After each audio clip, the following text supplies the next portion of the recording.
Hello, friends.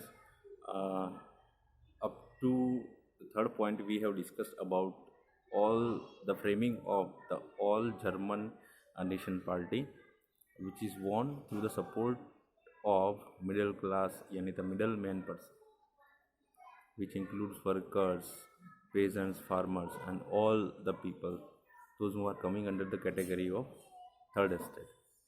They won, but ultimately we studied about it that their demand was not fulfilled by this party when it came into the power. So ultimately what happened? Military and monarch both made combined efforts and suppressed this party. So earlier the same situation now exists in Germany, but now it is not stoppable.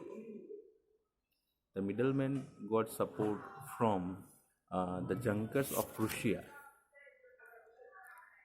and with the support of Prussia, with the thought of united formation of Germany, the leader who led the movement, whose name is Otto von Bismarck.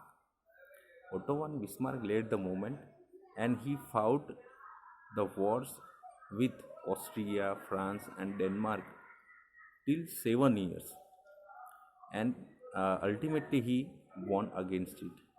So now the unified Germany, and the unification of Germany is came into existence. Now the imagination is completely over by this Otto von Bismarck. Yeah, the independent nation came into exist. So in January 1871, on January 1871, the first William King I was declared as the king of this constitutional uh, independent nation, who who had made many changes in it, modernizing the currency systems, improve the banking system, and the judicial system of the Germany. So this is what about the Germany, how Germany became unified. Now the same thing happened with the Italy. So earlier Italy has also had its great history. So earlier Italy was divided into seven states. Only one, Sardinia, Piedmont, with is deal with the Italian nation. The another Austrian has north part of the Italy that is in the hands of Austrian Habsburg Empire. Center deals with the popes, and the priests control over it, and southern part of it, Italian was deal with the Bourbon kings of Spain. So there were no any independent sign in form of language also with the part of Italy, even though it is of the Italian provinces. There were many regional languages are also uh, even Italian nations are there.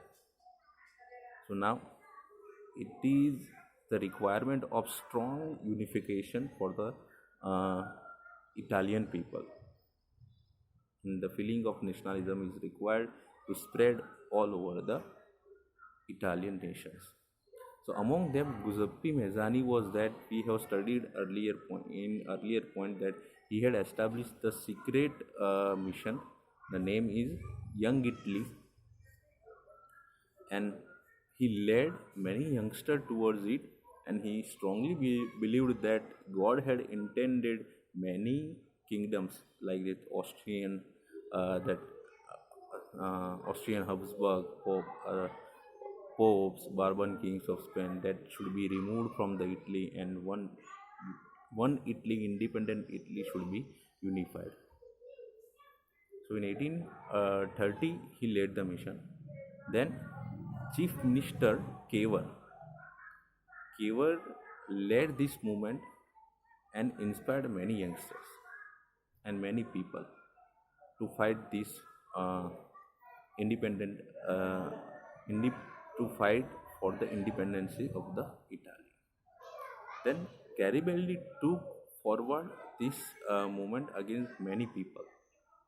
So in 1860, local peasants supported. Now the most important thing is that the bottom level people, when bottom level people supported the nation, it is very important for the nation that majority of the people, local peasants, farmer, they came together, be united, and they removed Spanish rulers from their country. So in 1861, Italy became independence, and Victor Emmanuel II, he was decided and uh, crown, giving crown king of United Italy. So this was the two states history, but the stage of uh, Britain, the Great Britain that we call today, is very strange. So earlier there was no British nation. British nation generally there was no any sign of British nation, independent British sign. British nation was earlier comprising of England, Scotland, and Ireland. In before 18th century in Scotland. Before 18th century in Scotland, English Parliament seized power from monarchy in 1668. So England became now independent state. So Act of 1707 was framed between England and Scotland. So it named as United Kingdom of Great Britain. Again, I repeat it that the Act of 1707 named England versus Scotland referred as the United Kingdom of Great Britain. So English people dominated over Scottish people, and therefore Scotland has to merge into the England and in the UK, United Kingdom. The same thing done with the Ireland. Ireland, there are two community were there were two community of our people, religious community people lived in it. The religion was same, but the community were different, called Catholic and Protestant. So here as Britishers, it was in the blood of the Britishers that he always divided and ruled the people for their own interest. Again, the same policy was adopted by the Britishers, and they divided the people of Ireland into the form of, we can say, a Protestant and Catholic. तो दे propose उन्होंने क्या किया कि Ireland के people को कहा कि अगर प्रोटेस्टेंट वालों को मेजोरिटी चाहिए तो हमारे पास आ जाइए, हमारे हम में मर्ज हो जाइए, then you will be given majority, you are given more importance. तो वो वहाँ पर आ गए और अल्टीमेटली जो माइनर कम्युनिटी में रहे तो उनको तो आना ही पड़ेगा, उसका तो कोई इंडिपेंडेंट स्टेट रहेगा ही नहीं. So this was what the overall strategy of Britishers. So in 1801, Ireland was forcibly incorporated into the United Kingdom. So now the overall Britain, any British Empire became. The flag of British country is also flourished. The national anthem, "Oh God Save the King," is also now written, and then the English language became the overall international language today, that how it influenced all over the world today.